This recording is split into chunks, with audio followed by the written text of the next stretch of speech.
नमस्कार। हिंदी साधन चैनल में आप सभी का एक बार फिर से हार्दिक स्वागत है। आज के इस वीडियो में सूर्यकांत त्रिपाठी निराला की प्रमुख रचनाएं हम देखने वाले हैं। इसके बाद कवि से संबंधित अन्य विशेष तथ्यों पर भी चर्चा करेंगे। तो आइए हम कवि के जन्म काल, मृत्यु और इनके निवास स्थान को भी देख लेते हैं। इससे पहले हमने जयशंकर प्रसाद और सुमित्रा नंदन पंत पर भी वीडियो बना रखा है। अभी हम सभी पढ़ रहे हैं आधुनिक काल के छायावादी कवि। तो चले शुरू करते हैं। कवि का जन्म है 1899 ईस्वी। इनका जन्म स्थान है महिषादल, यह बंगाल राज्य में है। निवास स्थान गढ़ाकोला बंगाल में है। इनका मृत्यु काल 1961 ईस्वी। इनकी प्रमुख रचनाएं हैं अनामिका 1923 ईस्वी, परिमल 1930 ईस्वी, गीतिका 1936 ईस्वी, तुलसीदास 1938 ईस्वी, अणिमा 1943 ईस्वी, कुकुरमुत्ता 1948 ईस्वी, नए पत्ते 1946 ईस्वी, बेला 1946 ईस्वी, अर्चना 1950 ईस्वी, आराधना 1953 ईस्वी, गीत गुंज 1954 ईस्वी, राम की शक्ति पूजा 1936 ईस्वी, सरोज स्मृति 1935 ईस्वी, चतुरी चमार, राग बिराग, गरम पकौड़ी, रानी और कानी, स्फटिक शिला, ये सब इनकी प्रमुख रचनाएं हैं। अब हम देखते हैं निराला की सर्वप्रथम कविता कौन सी है।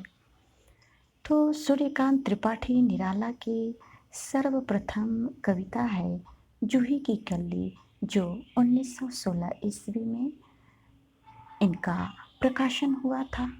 नोट है, रामविलास शर्मा ने के मतानुसार इनकी सर्वप्रथम कविता भारत माता की वंदना 1920 ईस्वी मानी जाती है। रचनाओं के संबंध में विशेष तथ्य है, इनकी अनामिका एवं गीतगुंज रचनाओं के दो दो संस्करण प्रकाशित हुए हैं। आइए देखते हैं। अनामिका प्रथम संस्करण 1923 ईस्वी, द्वितीय संस्करण 1938 ईस्वी, गीतगुंज 1954 ईस्वी प्रथम संस्करण है। द्वितीय संस्करण 1959 ईस्वी। इन कविताओं के प्रकाशन वर्ष है।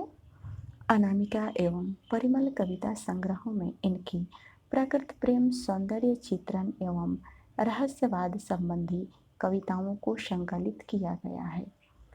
परिमल काव्य संग्रह में इनकी निम्न प्रसिद्ध कविताओं को संग्रहित किया गया है।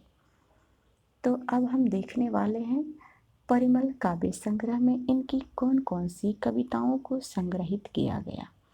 पहला है जूही की कली, दूसरा सांध्य सुंदरी, तीसरा बादल राग, चौथा विधवा, पांचवा भिक्षुक, छठा दीन, सातवां बहू, आठवां अधिवासी, नौवां पंचवटी प्रसंग। नोट, परिमल में छायावाद के साथ साथ प्रगतिवाद के तत्व भी विद्यमान है। जूही की कली कविता में प्रकृति के माध्यम से मानवीय वासनाओं की अभिव्यक्ति अत्यंत प्रभावप्रद रूप में हुई है। गीतिका रचना में कवि ने अपनी भावनाओं को संगीत के स्वरों में प्रस्तुत करने का सफल प्रयास किया है।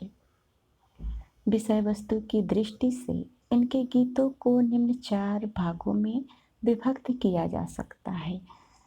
अब हम इनके गीतों को किस किस भागों में विभक्त किया गया है, यह देखते हैं। स्तुति परक या प्रार्थना परक गीत, दूसरा है नारी सौंदर्य संबंधी गीत, तीसरा प्रकृति संबंधी गीत, चौथा है विचार प्रधान गीत।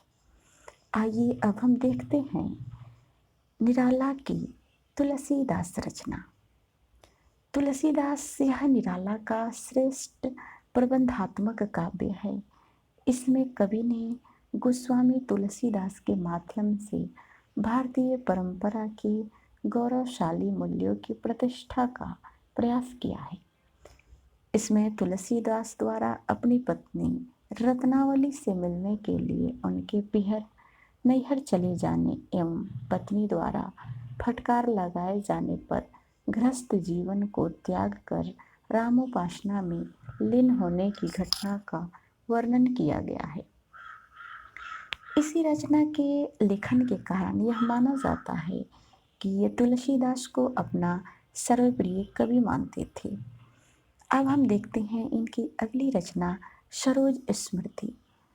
सरोज स्मृति यह एक शोक गीत है। इसे कवि ने अपने 18 वर्षीय पुत्री सरोज की करुण स्मृति में लिखा था। इसे हिंदी साहित्य संसार का सर्वाधिक प्रसिद्ध शोक गीत कहा जाता है। इसमें वात्सल्य एवं करुणा दोनों रसों का अद्भुत सामंजस्य दृष्टिगोचर होता है। अगली जो रचना है वह है राम की शक्ति पूजा।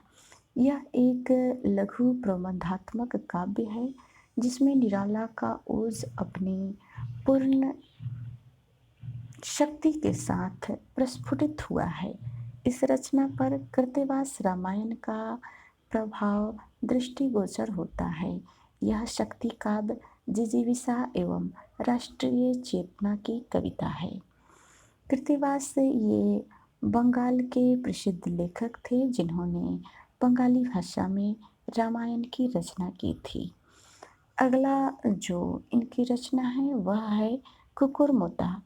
इसमें कवि ने पूंजीवादियों पर तीखा व्यंग किया है। इसमें कवि ने संस्कृत शब्दावली का प्रयोग नहीं करके उर्दू और अंग्रेजी के शब्दों का प्रचुर प्रयोग किया है। इसमें कवि ने सर्वहारा वर्ग की प्रशंसा और धनवानों की घोर निंदा की है। राम की शक्ति पूजा और कुकुरमुत्ता इस दोनों ये लघु काव्य और कुकुरमुत्ता जो एक व्यंग्यात्मक काव्य है, इस पर भी इस चैनल में वीडियो उपलब्ध है। आपको मैं डिस्क्रिप्शन बॉक्स में इसका लिंक दे दूंगी, आप वहाँ से देख सकते हैं। तो आइए हम देखते हैं इनकी अगली रचना अणिमा। इसमें 3 प्रकार के गीत संग्रहित है। पहला है भक्ति प्रधान, दूसरा है विषाद मूलक, तीसरा है विचार परक। इसमें कवि का दृष्टिकोण अधिक यथार्थवादी और शैली अधिक सरल है। नए पत्ते, इसमें कवि की 7 व्यंग प्रधान कविताओं का संग्रह किया गया है। कवि के संबंध में अन्य तथ्य है। हिंदी साहित्य जगत में निराला के लिए महाप्राण शब्द का प्रयोग भी किया जाता है। गंगा प्रसाद पांडे ने महाप्राण निराला आलोचनात्मक पुस्तक लिखकर यह नाम प्रदान किया था। यहाँ पर आपको कवि के संबंध में विशेष तथ्यों को अच्छे से पढ़ना है, क्योंकि एक एक पंक्ति अत्यंत ही महत्वपूर्ण है। एक एक पंक्ति से 2-2 प्रश्न बन सकते हैं और ये परीक्षाओं में पूछे भी जा सकते हैं। इसीलिए एक एक पंक्ति को हमें अच्छे से पढ़ना है। ये हिंदी कविता को छंदों की परिधि से मुक्त करने वाले कवि भी माने जाते हैं, अर्थात इनको मुक्तक छंद का प्रवर्तक भी कहा जाता है। अब इस पंक्ति में हम देखेंगे 2 प्रश्न बनता है। पहला प्रश्न है कि हिंदी कविता को छंदों की परिधि से मुक्त करने वाले कवि कौन माने जाते हैं। दूसरा प्रश्न बनता है मुक्तक छंद का प्रवर्तक किसे कहा जाता है। तो आपने यहाँ देखा कि किस प्रकार से प्रश्न बनते हैं, इसलिए हमें इससे विशेष तथ्यों को बहुत ही बारीकी से पढ़ना है। तो इन दोनों का उत्तर होगा आपको जैसा कि पता ही है, सूर्यकांत त्रिपाठी निराला। अब आगे हम देखते हैं। नोट, मुक्तक छंद को केचुआ या रबर छंद भी कहते हैं। इनको छायावाद, प्रगतिवाद एवं प्रयोगवाद, इन तीनों आंदोलनों का पथ प्रदर्शक भी कहा जाता है। तो छायावाद, प्रगतिवाद और प्रयोगवाद, इन तीनों आंदोलनों का पथ प्रदर्शक भी सूर्यकांत त्रिपाठी निराला को ही कहा जाता है। ये छायावाद के रुद्र यानी महेश माने जाते हैं। तो यहाँ पर भी प्रश्न बनता है, छायावाद के रुद्र किसे कहा जाता है, किस कवि को कहा जाता है। प्रश्न ऐसे भी पूछा जा सकता है, या छायावाद के रुद्र कहे जाने वाले कवि का नाम बताए, इस प्रकार से भी पूछा जा सकता है। किसी भी प्रकार से प्रश्न को दे सकता है। तो हमें चीज़ों को अच्छे से समझना है। तो छायावाद के रुद्र कहे जाते हैं सूर्यकांत त्रिपाठी निराला, और छायावाद के ब्रह्मा कहे जाते हैं जयशंकर प्रसाद, और छायावाद के विष्णु कहे जाते हैं, वे हैं सुमित्रा नंदन पंत। अब आगे हम देखते हैं, डॉक्टर रामविलास शर्मा ने इनको ओज एवं औदात्य का कवि कहा है। यहाँ पर भी प्रश्न बनता है, किसके अनुसार ओज एवं औदात्य का कवि किसे कहा जाता है। ये भी बहुत महत्वपूर्ण प्रश्न है। तो रामविलास शर्मा के अनुसार ओज एवं औदात्य का कवि निराला को कहा जाता है।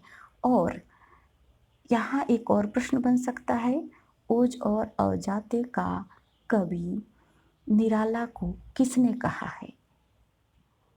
तो यहाँ पे हमें याद रखना है, इसे रामविलास शर्मा ने ओज और औदात्य का कवि इन्हें कहा है। तो एक एक पंक्ति से दो दो प्रश्न बन रहे हैं, आप देख रहे हैं यहाँ पर। अब हम देखते हैं, इनके आध्यात्मिक गुरु किसे कहा जाता है। इन्होंने विवेकानंद को अपना आध्यात्मिक गुरु माना था।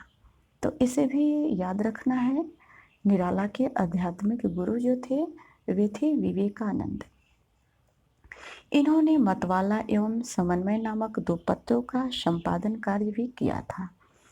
मतवाला पत्र का मोटो मुख्य पृष्ठ पर लिखा वाक्य है, अमिये गरल शशि शिकर रवि कर, राग विराग भरा प्याला, पीते हैं तो साधक उनका प्यार है मतवाला।